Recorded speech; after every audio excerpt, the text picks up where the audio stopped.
Hello students, आज हम अपनी class 10th footprints without feet के चैप्टर नंबर 4 है, क्वेश्चन ऑफ ट्रस्ट है, उसके क्वेश्चन आंसर करने जा रहे हैं। पहले हम इंटरनल क्वेश्चन आंसर करेंगे, उसके बाद जो बैक एक्सरसाइज के या जिसको हम टेक्सचुअल क्वेश्चन आंसर कहते हैं वो करेंगे। तो इंटरनल क्वेश्चन आंसर में पेज नंबर 20 पे फर्स्ट क्वेश्चन है, what does Horace Standby like to collect. क्या होरेस स्टैंडबाई को क्या कलेक्ट करना पसंद था? Rare and expensive books. Horace Tenby likes to collect rare and expensive books. Why does he steal every year? वो हर साल चोरी क्यों करता था? He stole every year so that he could buy the rare and expensive books. Each year he planned to steal only for books that he loved to collect. मतलब हर साल वो चोरी करता था सिर्फ उन रेयर और एक्सपेंसिव बुक्स को खरीदने के लिए। हर साल वो प्लानिंग करता था चोरी की सिर्फ बुक्स के लिए जो कि उसको कलेक्ट करना बहुत ज़्यादा पसंद था। वो is speaking to Horace Standby. अब होरेस स्टैंडबाई से कौन बातें कर रहा था? वो यंग लेडी कर रही थी। A young and pretty lady was talking to Horace Standby. अगर 1 नंबर का क्वेश्चन आता है तो सिर्फ एक लाइन आप लिख सकते हो। अगर 2 मार्क्स का आता है तो उसमें एक लाइन और ऐड कर सकते हो। She pretended to be one of the family members of this family. और वो कैसा प्रिटेंड करती है होरेस स्टैंडबाई के सामने कि वो उस फैमिली की एक फैमिली मेम्बर है। ठीक है। Who is real culprit in the story? असली गुनहगार कौन है इस स्टोरी में? वो लेडी है। ठीक है। The real culprit in is the women. She tricked Horace and took away all the jewels. वो ट्रिक करती है हॉरेस को और सारी ज्वेलरी ले लेती है उससे। अब ये टेक्सचुअल क्वेश्चन आंसर है। Did you begin to suspect before the end of the story? क्या आपको थोड़ा सा भी सस्पेक्ट होता है स्टोरी के ख़त्म होने से पहले कि ऐसा होगा? That the lady was not the person Horace Standby took her to be. जैसा कि होरेस ने उसको सोचा था। If so at what point did you realize this and how? और कैसे, मतलब क्या पॉइंट है जिससे आपको ऐसे पता चला? Yes, we begin to suspect before the end of the story that the lady was not the person Horace Tenby took her to be. हाँ, पहले भी हमें फील हुआ था कि हाँ, जैसा होरेस सोच रहा है ऐसा नहीं है। She was calm and strange. वो बिल्कुल शांत थी और स्ट्रेंज थी।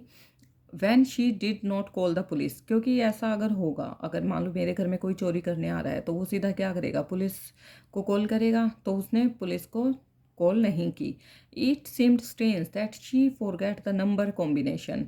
अब किसी भी सेफ को, अगर मेरे पास सेफ है तो ऑब्वियसली मुझे नंबर पता होगा। ठीक है। तो ये भी लग रहा था कि जैसा होरे सोच रहा था वैसा नहीं है। This was the evidence. ये एविडेंस है। What are the suitable ways in which the lady manages to deceive Horace Tenby into thinking she is the lady of the house? Why doesn't Horace suspect that something is wrong? अब वो जो lady है उसने manage किया था Horace को ये सब सोचने के लिए। तो कैसा आपको लगता है? होरेस को क्या लगा था कि हाँ कुछ तो गलत है? She was confident and familiar. वो कॉन्फिडेंट थी और बिल्कुल फैमिलियर लग रही थी with the dog Sheri. Dog शेरी भी उसको बिल्कुल ऐसे ही ट्रीट कर रहा था। She picked up the cigarette from the right place. और बिल्कुल ठीक जगह से उसने सिगार उठाई थी। And act of touching up the makeup were the some ways. और इस तरह से मेकअप को टचअप दे रही थी कि हाँ वो तो यहीं की है लेडी बिल्कुल। Horace was too frightened. अब होरेस भी डर गया था। ठीक है। उसकी वजह से भी उसको ज़्यादा नहीं फील हुआ ऐसा। So he didn't suspect anything. इसलिए उसने उसके ऊपर शक नहीं किया। नेक्स्ट क्वेश्चन है, Horace Standby was good and respectable but not completely honest. Why do you think this description is apt for Horace? Why can't he be categorized as a typical thief? मतलब पहले तो उसको कहा गया वो अच्छा इंसान था, रिस्पेक्टेबल इंसान था, और लेकिन कम्प्लीटली ऑनेस्ट नहीं था। तो आप इसके बारे में क्या सोचते हो? Horace habits were not typically of a thief. लेकिन सारी हैबिट जो थी होरेस की वो एक थीफ जैसी नहीं थी।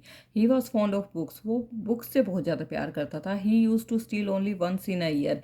और साल में सिर्फ एक बार चोरी करता था, वो भी किस लिए? एक्सपेंसिव बुक्स के लिए। However this is an act of theft. लेकिन ये एक्ट तो चोरी का ही है ना। So this description is apt for Horace. He can't be categorized as a typical thief because he is not a regular offender. लेकिन हम उसको टिपिकल थीफ कि उसमें कैटेगराइज नहीं कर सकते क्योंकि वो रेगुलर जो स्टीलिंग का काम है वो नहीं करता था। ठीक है। Horace Standby was a meticulous planner, but still he flattered. Where did he go wrong and why? अब होरेस के बारे में बताना है, उसकी प्लानिंग के बारे में। उसने अच्छे से प्लानिंग नहीं की है ना। Horace Danby failed to get enough information about the house, मतलब वो फेल हो गया था पूरी अच्छी तरह से इंफॉर्मेशन निकालने के बारे में वहाँ के फैमिली मेम्बर्स की और हाउस की। He was smart enough to know the dog's actual name, हाँ वो इतना स्मार्ट ज़रूर था कि उसने डॉग का एक्चुअल जो नेम है वो निकाल लिया। When he landed in trouble with the appearance of young lady that he opened the safe without wearing gloves, और उसने वो ट्रबल में चला गया जब उसने उस यंग लेडी के अपीयरेंस में आ गया और उसने बिना ग्लव्स के ही चोरी कर दी, सेफ को ओपन कर दिया। ठीक है, ये उसने गलत किया। तो ये हमारा चैप्टर नंबर 4 भी कंप्लीट हो चुका है। और इसको अगर देखो जब मेरी ये सारी कंप्लीट हो जाएंगी और जनवरी के आसपास मैं जब 10th क्लास की वीडियो ग्रामर वगैरह सारे टॉपिक होने के बाद जब 10th क्लास की वीडियो डालूंगी तो उसमें मैं आपको पूरा पेपर डिस्क्राइब करना बताऊंगी कि हाँ कैसे आपको जो आंसर हैं वो राइट करने हैं जिससे आपके मार्क्स ना कटें या कटें तो बहुत कम कटें। ठीक है, आपकी जो परसेंटेज है वो इंग्लिश में अच्छी बने। Thank you, have a nice day, और please like and share and subscribe my channel. Thank you.